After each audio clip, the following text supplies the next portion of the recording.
guy. He's really new to it. His name's Hussein, and he came here from Egypt, and loves the United States. The United States welcomed him with open arms. He's not a refugee. What he did is he actually married a woman he met in Egypt who's an American citizen. Then when the revolution and the wars came in, she took their kids and they moved back to Santa Monica, and so eventually he joined her. But so it wasn't a refugee thing or anything else. But still, you talk to immigrants to this country, and I'm sure Carl's dad is an example. This country is still great. If you're an immigrant, we will welcome you. Your kids will be welcomed, and your kids, more than you, but your kids will be treated as Americans. We don't care that Carl talks with a funny accent, and it's hard to understand. I'm kidding. So what you're saying is this country is great relative to a shithole. Yes, that might be it. But you know what? We are more welcoming, even though this refugee crisis... Even though we don't want you. Yeah. We don't really want you. Even though this refugee crisis has not made us look so good, we are still the place where people think dreams come true, and they do come here. They want to come here more than they want to come to France or Germany or whatever, even though Germany is accepting more, et cetera. But I'm saying, at least if you talk to immigrants, there's no question about it. Most of them are 100% in the American column, and if they drop their fork, they go, I pledge allegiance to... No, but anyway. Yeah, but I'm just like, when you just look at education and we're falling behind in every way, shape, or form. Yeah, like right down the list. Gun violence. We suck. I was at 7-Eleven last night. I'm not bragging. And I was looking at the magazine. They have, they don't have very many magazines. They have a small little magazine holder thing. They had 7 different magazines for gun owners. What? 7 different magazines, like Guns and Ammo, but it was like, gun shooting guns. Yeah, guns are neat gunnos. And it's like, what the... And there was nothing that was about analysis of the world. There were no magazines. I don't even think you can get Time there. Maybe, but, The Economist. What neighborhood was this in? That was at Normandy and Sunset. Wow. Yeah. That's very close to the intersection that Patton Oswalt used to go Mug Whitey and Stab Whitey, I think. Is that right? Yeah. Something like that. Okay, yeah. Yeah, so, we got a lot of improvement. Well, that's so... We have room for improvement. So if people would just get off their freaking, their pedestal saying, oh, I'm so proud to live in the greatest country. How about this? Like, really try to make it great again. Not like Donald Trump, like I want to scare the shit out of you so you'll vote for me and scare... I want to make sure you're scared of Mexicans, scared of Muslims. Yeah.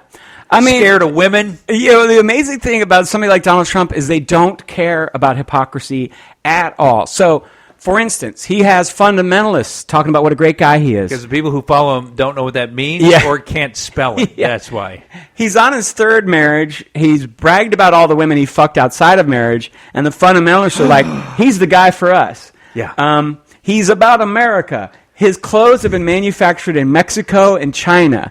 He's done deals with China. He has plants in Mexico. And there's clips of him saying that he likes the Clintons. Yeah, yes. He, doing deals with Saudi Arabians, and he's like total hypocrite, and no one cares. The thing that bothers me, like an example where people are just like, America's great. Oh, is America great? Oh yeah, okay. What about our... Donald Trump says it isn't. Yeah, what about our infant mortality rate? Shouldn't we have the lowest infant mortality rate? If we're the greatest, we should. Right? You talk to conservatives about that, and they're like, well, some people just don't do the right things. You're like, what is... You're going to not count that? That's not a metric? These are the ones that are against abortions. Yeah. Because the numbers would probably be even higher on infant mortality. Yes. What about math scores? And why are we being beaten by half the world? Engineers or manufacturing. Yes, name it. Gun violence. Forget about mass shootings. Just in general, people getting killed by guns at all levels of society. It makes no sense. a lot of those people, though, very conveniently avoid learning about the outside world. And they have a limited view. So if you were to ask them, well, what about the healthcare in England? Oh, they don't like that. They're getting rid of that system. It's like, no, that's not actually true. You are believing stuff you heard, maybe from your neighbor. I don't know. But, they don't believe it. They don't believe anything you tell them about the United States not being number one. Oh, I wanted to mention the thing that I had told you before about the guy that Lindsey Graham. Oh yeah, you were just complimenting Lindsey Graham. I was just complimenting him. I saw him basically take Donald Trump to task for his race baiting and xenophobia, and it is the most eloquent, detailed, heartfelt that I've ever seen Lindsey Graham. It was amazing. It was amazing.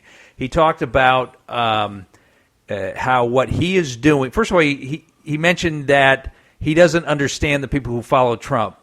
He knows what Trump's trying to sell, but then he said, here's what he's actually doing. He's harming the effort to fight ISIL. He's harming our efforts. He's hurting our troops and our allies in the Middle East by saying what he's saying, because he's making it easier for them to recruit future jihadists. And he talked about the way that we should be fighting terrorism and is giving hope to the people in the Middle East, investing in the Middle East, letting women know that they have a future, that their daughters will be educated. It was the least Lindsey Graham sounding Lindsey Graham that I've ever heard in my life. It was amazing. And at the end, he said, that Donald Trump can go to hell. But so this has been kind of a common theme, that Trump is actually hurting us with this rhetoric. And I heard it from many, many outlets. Here's the one thing that I did not hear from anybody. Every time Trump says something inflammatory about Muslims, CNN and MSNBC interrupt coverage and cut directly to him live. It's amazing. And they are aiding and abetting. MSNBC and CNN are aiding and abetting ISIL every time they do that. And almost every clear-minded Republican that knows what he's up to would say the same thing. Agreed. And I'm going to get off my soapbox. Yeah, well, I forget who took over for Kathy Lee. Kelly Ripa. Okay, so Kelly, and she has her show with the Michael Strahan now. Yeah. The news has a legitimate reason. Is he a Muslim? No. The news has a legitimate reason to, or at least an excuse, to report on Donald Trump. He's newsworthy, blah, blah, blah. But no more so that, compare the airtime he gets to Bernie Sanders. Oh, it's ridiculous. Yeah. But what they don't need to do is have him be a guest continually. But they all do it for ratings, which shows you that these people... Well, they shouldn't cut to him either. They shouldn't interrupt for some of his racist bullshit. I mean, he basically says ban all Muslims, and then Kelly and Michael have him on their show.